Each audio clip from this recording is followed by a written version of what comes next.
Hello बच्चों, कैसे हैं आप सभी। होप करती हूँ कि सभी बहुत अच्छे होंगे। इस वीडियो में मैं आप लोग के लिए लेकर आई हूँ द लास्ट लेसन का समरी, ठीक है, जो कि आपके एग्ज़ाम पॉइंट ऑफ व्यू से बहुत बहुत ज़्यादा इंपॉर्टेंट है। एग्ज़ाम में आने के बहुत ज़्यादा चांसेस है कि इसके समरी आ जाए। और मैं आपको बता दूँ कि इस चैप्टर के सारे क्वेश्चन आंसर ऑलरेडी मैंने हिंदी एक्सप्लेनेशन के साथ मतलब उसको हिंदी में एक्सप्लेन करके मैंने ऑलरेडी प्रोवाइड किया हुआ है। तो अगर वो समझना है, आपको देखना है, तो आप वो वाली वीडियो भी मेरी देख सकते हैं। उसका लिंक मैं इसी वीडियो के डिस्क्रिप्शन बॉक्स में दे दूंगी, ठीक है। और पहले तो हम इसकी समरी देख लेते हैं। बहुत क्लासों में भी आप लोगों ने ये पढ़ा ही होगा, अपने अपने क्लास में टीचर्स ने आपको पढ़ाया होगा। बट एक नॉर्मल हम देख लेते हैं ईजी लैंग्वेज में, ईजी वे में, कि हाँ अगर आपको समरी लिखने आ गया तो आप किस तरीके से लिखोगे। और लॉन्ग क्वेश्चन में भी आ सकता है, तो कोई ऐसा वो नहीं है कि मतलब नहीं आएगा। बहुत ही इंपॉर्टेंट चैप्टर है एक्चुअल में, तो इसलिए मैं इसका समरी लेकर आई हूँ। तो चलिए शुरू करते हैं। अगर वीडियो पसंद आती है, हेल्पफुल लगती है, तो वीडियो को लाइक कीजिएगा, दोस्तों के साथ शेयर करना बिल्कुल भी ना भूलिएगा। और अगर आपको दूसरे भी चैप्टर का समझना है तो आप मुझे कमेंट कर सकते हैं कि किस चैप्टर का आपको समझना है, क्योंकि बच्चे कमेंट करते हैं कि मैम सारे ही चैप्टर पढ़ा दो, सारे चैप्टर पढ़ा दो। तो मैंने ऑलरेडी बहुत सारे चैप्टर प्रोवाइड किए हुए हैं और कुछ कुछ का बाकी है, तो वो भी मैं प्रोवाइड कर दूँगी।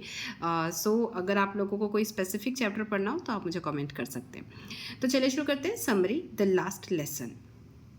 अब शुरू करने से पहले मैं आपको एक मतलब छोटा सा एक स्टोरी आपको इसमें बता देती हूँ कि एक्चुअल में ये है क्या, जो कि आपके क्वेश्चन आंसर में भी हेल्प करेगा, ठीक है।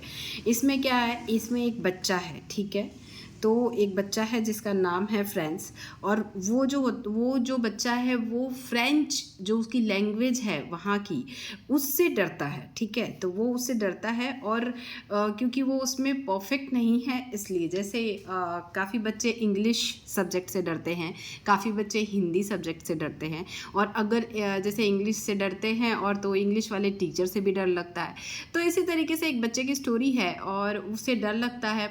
तो एक जगह के बारे में बताया गया है जिसे जैसे किसी और देश के रूलर ने कैप्चर कर लिया, मतलब दोनों के बीच लड़ाई हुई और वो जीत गया और वो अपना हक जमाने के लिए आ गया, और फिर वो अपना लैंग्वेज थोपने लगा उस पर।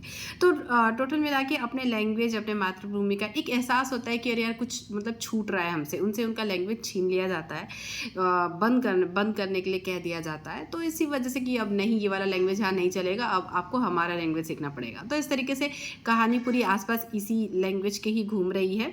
और उसमें एक छोटा सा मतलब नरेट कर दिया गया है बच्चे को लेकर कि वो अपने टीचर से डरता है क्योंकि उसे फ्रेंच बिल्कुल मतलब पसंद नहीं है या आती नहीं है, कुछ भी कह सकते हैं, ठीक है। तो ये इसका पूरा स्टोरी है। स्टार्ट करते हैं। This is the story of the love for the Motherland and the native language. मतलब ये जो स्टोरी है वो क्या है, अब प्यार है किस चीज़ के लिए, अपने मदरलैंड के लिए, अपनी मातृभूमि के लिए, एंड द नेटिव लैंग्वेज के लिए, और अपनी जो खुद की जो लैंग्वेज होती है, हमारी मातृभाषा जो होती है, जो जहाँ पे रहता होगा वो भाषा बोलता होगा, तो उसके प्रति एक प्यार जो है उसको ये दर्शाता है ये स्टोरी, ठीक है। It is a very interesting lesson written by Alphonse Daudet. The writer tells about the attack of the Russian forces, ठीक है। तो जो राइटर है वो क्या कह रहे हैं, about the attack of the Russian force जो थी वो उसके अटैक के बारे में वो कह रहे हैं कि who captured France during the year 1870। मतलब वो क्या करते हैं, फ्रांस, रशियन जो होते हैं वो फ्रांस के ऊपर कब्जा कर लेते हैं। कैप्चर्ड मतलब होता है कब्जा करना, कैप्चर कर लेते हैं, कब्जा कर लेते हैं। कब, जब 1870 का वॉर चलता रहता है। तो 1870 ईयर में क्या करते हैं, वो रशियन जो होते हैं वो फ्रांस के ऊपर कब्जा कर लेते हैं। उसके बाद क्या होता है भाई, तो उसके बाद होता है टू फ्रेंच डिस्ट्रिक्ट्स, मतलब फ्रांस की जो दो डिस्ट्रिक्ट थे, एल्सासे एंड लॉरेन, तो ये जो दोनों डिस्ट्रिक्ट है वेंट इनटू रशियन हैंड्स, तो रशियंस के हैंड्स में चला जाता है ये दोनों डिस्ट्रिक्ट। मतलब भाई यहाँ पे उनका कब्जा हो जाता है और वो उनकी हुकूमत वहाँ पे चलेगी, मतलब वो जो चाहेंगे वो वहाँ पे करवा सकते हैं, तो अपने हिसाब से रूल्स वो बना सकते हैं। And the new rulers discontinued the teaching of French, और जो वहाँ के नए रूलर्स होते हैं, जो नए शासक होते हैं, वो क्या करते हैं, डिसकंटिन्यूड मतलब कंटिन्यू मतलब लगातार, और डिसकंटिन्यू मतलब वहीं पे स्टॉप कर देना। तो क्या करते हैं वो, discontinue the teaching of French language, वो फ्रेंच लैंग्वेज की पढ़ाई को वहीं पे डिसकंटिन्यू मतलब बंद करवा देते हैं। In the schools of this 2 districts, इन दोनों डिस्ट्रिक्ट्स के सारे स्कूलों में फ्रेंच लैंग्वेज को ये डिसकंटिन्यूड मतलब बंद करवा देते हैं। नेक्स्ट हमारा, as the teaching of French was discontinued, जो मतलब डिसकंटिन्यू होने की वजह से फ्रेंच लैंग्वेज के, so the teachers were asked, teachers को बोला जाता है टू लीव, मतलब अब स्कूल छोड़ दे, क्योंकि जो सब्जेक्ट वो पढ़ा रहे थे वो सब्जेक्ट तो अब बंद हो गया वहाँ पे, तो वो फिर क्या पढ़ाएंगे, तो इसलिए उन्हें बोला जाता है कि आप अब चले जाइए, अब आपकी यहाँ पे ज़रूरत नहीं है। तो M Hamel was a French teacher, M Hamel जो कौन है वहाँ पे, मतलब इस कहानी का मेन कैरेक्टर है ये भी। तो एम हैमेल हैं वो फ्रेंच टीचर हैं उस स्कूल में, और he could no longer teach in his old school, still he gave the last lesson with great devotion and sincerity. वो वहाँ पे अब फ्रेंच नहीं पढ़ा सकते थे, तो वो अपना उस दिन का मतलब जिस दिन बोला जाता है इन लोगों को कि अब कल से आप लोग को नहीं आना है, तो वो उनका वहाँ पे लास्ट एक क्लास था कह लो, या लास्ट लेसन कह लो, इसी वजह से इस चैप्टर का नाम है द लास्ट लेसन। वो लास्ट जो लेसन देते हैं वो बहुत ही कह सकते हैं कि जैसे हमारी लैंग्वेज के लिए जो एक प्यार है, मतलब तो उसको एकदम आखिरी बार वो, क्योंकि वो उसी के टीचर थे तो उनको बहुत ज़्यादा प्यार था उस लैंग्वेज से, तो बहुत ही डिवोशन के साथ और बहुत ही सिंसियरिटी के साथ प्यार से उन्होंने उस लेसन को, द लास्ट लेसन को पढ़ाया। ठीक है, तो उसके बाद हम देखते हैं, French was one of the student of M Hamel. French जो है वो वन ऑफ द स्टूडेंट, एक स्टूडेंट होता है एम हैमेल का, ठीक है, मतलब बहुत सारे स्टूडेंट थे तो उनमें से वन ऑफ द स्टूडेंट, एक स्टूडेंट वो एम फ्रेंच भी होता है। हु फियर्ड फ्रेंच, वो क्या करता है, फियर मतलब जो डरता है फ्रेंच क्लासेस से, ठीक है, who feared French classes, French classes से वो डरता है क्योंकि उसको फ्रेंच नहीं आती है। तो that day also he came to school, और उस दिन भी वो क्या होता है, आता है स्कूल, और thinking that he would get punished, और ये सोचते हुए आता रहता है कि आज तो वो पनिश होगा, उसको पनिशमेंट मिलेगी, उसे मार पड़ेगी, as he had not learn the lesson, क्यों, क्योंकि उसने क्या किया है, याद नहीं किया है लेसन ऑन पार्टिसिपल्स, पार्टिसिपल्स के लेसन को याद नहीं किया है जो एम हैमेल ने याद करने के लिए दिया था। But when he reached school, but क्या होता है जब वो स्कूल पहुंचता है, रीच्ड मतलब पहुंचता है, तो जब वो स्कूल पहुंचता है, he noticed M Hamel dressed in his fine Sunday clothes, तो वो नोटिस करता है एम हैमेल के ड्रेस को जो वो कभी कभार ही वो स्पेशल ओकेजन्स पे पहनते थे, ठीक है। And some old people of the village were also sitting quietly, और वो उन लोगों को भी नोटिस करता है जो गाँव के, जो एक सीधे साधे जो गाँव के लोग थे जिन्हें अपनी भाषा से बहुत ज़्यादा प्यार था, वो भी पीछे बैठे हुए थे एकदम चुपचाप, क्वाइटली, ठीक है। तो अब आगे बढ़ते हैं, ऑन द बैक बेंचेस, पीछे के बेंचेस पे, ठीक है, बैठे रहते हैं। It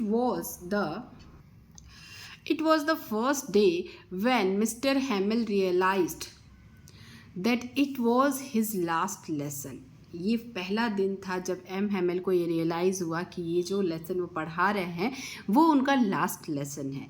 in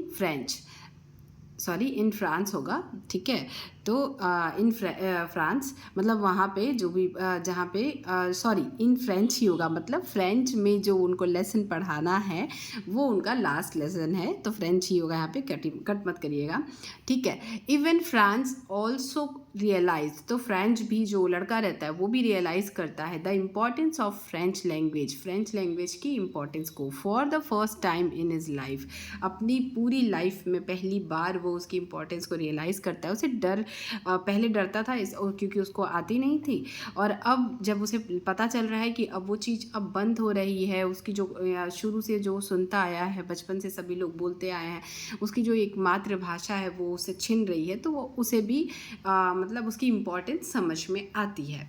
the story shows the situation about how people feel, ये जो स्टोरी है वो शो करती है, मतलब दिखाती है द सिचुएशन, उस सिचुएशन को, about how people feel when they could not learn, मतलब लर्न देयर ओन लैंग्वेज। ये सिचुएशन ये जो स्टोरी है वो उस सिचुएशन को दिखाती है जब पीपल जो होते हैं, जो लोग होते हैं, वे लर्न नहीं कर पाते हैं, अपनी ही लैंग्वेज को मतलब नहीं लर्न कर पाते हैं। It tells us about the significance of one's language. अपनी जो मातृभाषा है इन वंस लाइफ, हमारी लाइफ में उसकी क्या इम्पोर्टेंस है उसको ये बताता है। And how important it is to safeguard it, और हम कितना ज़रूरी है उसे बचा कर रखना, उसकी वो जो एक धरोहर है हमारे लिए उसे सेव करके रखना। The writer gives a message that people have the tendency to realize the importance of someone और something when they have lost it. मतलब जो राइटर है वो ये कह रहे हैं, वो ये मैसेज दे रहे हैं कि जब किसी चीज़ की कीमत हमें तब पता चलती है जब वह चीज़ मतलब या लोग जो भी कह लो वो हमसे दूर चला जाता है। तो इसी बात को यहाँ पे राइटर जो है वो कहना चाहते हैं। Like in this chapter they realized the importance of their mother tongue when they have lost it। तो वही कहना चाह रही हूँ मैं कि जब वो अपनी मदर टंग को मतलब छोड़ना पड़ रहा है उनको, वो अब छूट रहा है उनसे, मतलब ये ख़त्म हो रहा है उनके वहाँ पे, तो इस वजह से जब वो कहते हैं ना कि वो चीज़ दूर हो रही है उनसे, तो उनको रियलाइज़ हो रहा है, उसके प्रति उसकी इम्पोर्टेंस पता चल रही है, उसके प्रति उनका प्यार समझ में आ रहा है। तो ये था आपका पूरा समरी। इसमें अगर आपको कहीं भी कोई डाउट हो तो आप मुझे कमेंट कर सकते हैं। मैंने एक बार फिर से बता दूं, इसके क्वेश्चन आंसर मैंने ऑलरेडी प्रोवाइड किए हुए हैं। अगर वो आपको चाहिए तो आप जाके देख सकते हैं, चेकआउट कर सकते हैं।